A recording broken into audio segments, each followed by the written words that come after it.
All right, now the media mob's shameless malpractice is on full display again tonight as the major Sunday shows. Guess what? They largely ignored the assassination attempt last week against Justice Kavanaugh. That means ABC, CBS, NBC. Also, other outlets like the New York Times, they barely covered the story, even prompting scorn from HBO's Bill Maher, hardly a conservative. Take a look. The New York Times buried this. Yeah, it was like a tiny thing below the fold. If this had been a liberal Supreme Court justice that someone came to kill, it would have been on the front page. And that's what's so disappointing about a paper like the New York Times, because they just wear their bias on their sleeves, and if it's not part of something that feeds our narrative, we bury it. Here with reaction, outnumbered co-host Kayleigh McEnany, along with former Arkansas Governor Mike Huckabee, who is about to be displaced as the former best governor in Arkansas, as his daughter, I expect, will win that race handily. Kayleigh, let me start with you. This is a big story.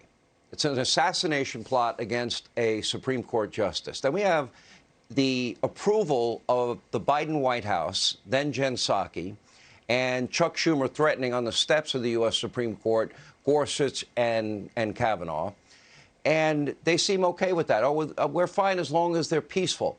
If I start giving out the addresses of liberals that I don't like and something happens, do you think I'm going to be the one that gets blamed for it? I would think so. I would think so. That's called doxing. You would be blamed 100%, Sean. But the reason the media is ignoring it is because, oh, wait, the President of the United States is ignoring it. Yes, his press secretary put out a statement, but where is President Biden's voice on this? It's been almost 7 days. His press secretary went out there erroneously today and said the president himself has condemned this. He has not condemned this. In fact, he said that if this decision, Dobbs, comes out the way we all think it will, there will be a mini revolution. There is such a double standard. When I was at the podium, and I'm sure Governor Huckabee knows when Sarah was, we were asked to condemn every single episode of violence, big, small, whatever, even if it had nothing to do with the president. So much so I had an entire tab in my binder called Violence that was just pages and pages of all of the times President Trump condemned racism, anti-Semitism, violence, bigotry. But this White House is a different standard. Joe can just be silent. As, by the way, 13 pro-life facilities have been either firebombed or vandalized alongside this threat. And by the way, that's gotten very little coverage also. Governor, your take on it. Under no circumstances would I ever put anybody's address out publicly so people would know where it is, doxing as they call it, or encourage people to protest in front of the home of a justice. Now, it does raise issues regarding the law. Are they trying to intimidate? Are they trying to harass the justices into voting a certain way? It certainly seems like that to me. Sean, it's domestic terrorism, pure and simple. It's trying to scare people into a different behavior than you expect them to do. Can I just say, do you know there's one thing that is worse than not enforcing the law? And by the way, it is against federal law to go to the home of a Supreme Court justice and protest. It's against the federal law, so it's not being enforced. I don't care what Merrick Garland says. He's doing a lot of things, but he's not enforcing the law. But there's something worse than not enforcing the law, Sean, and that's only enforcing the law against your political enemies. That's what's really disturbing that we see. Peter Navarro gets arrested, strip searched, put in leg shackles and handcuffed at an airport. Eric Holder doesn't. You constantly see a different set of rules being applied to people who are conservative versus the people who are on the far left and who are doing just illegal things in Supreme Court justices' homes. And that's Governor, what we need to really push. We have been watching this unfold for a long time. We don't have equal justice under the law, and we don't have equal application of our law. That now is a fact, and we saw that, talk about the New York Times and the ignoring of this case. For 3 long years, they even got Pulitzers. They need to give back. They lied about Trump-Russia collusion, none of which was true, Governor, and they never get held accountable for that part either. And you're right about the law part. It's against the law to intimidate and harass a judge or a justice. And I think we have to start demanding that the law be not only enforced, but enforced equally, regardless of someone's political view. All those people arrested after January 6th, you called for them to suffer the full judgment of the law if they, in fact, hurt someone or vandalized.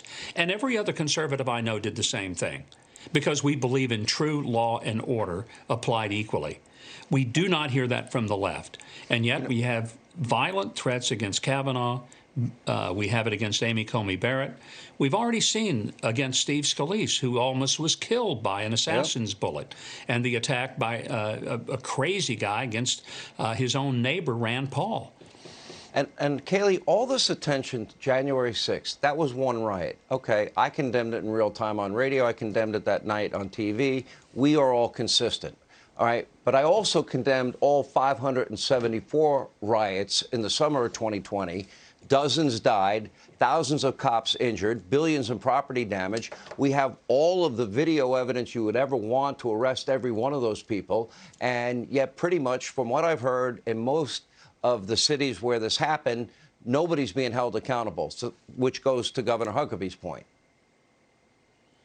Exactly. In fact, in Portland, and I remember this because I followed this news each and every night because I was at the podium at the time, there were officers locked in a courthouse, and you had rioters attempt to burn those officers alive inside this courthouse. They were federal officers.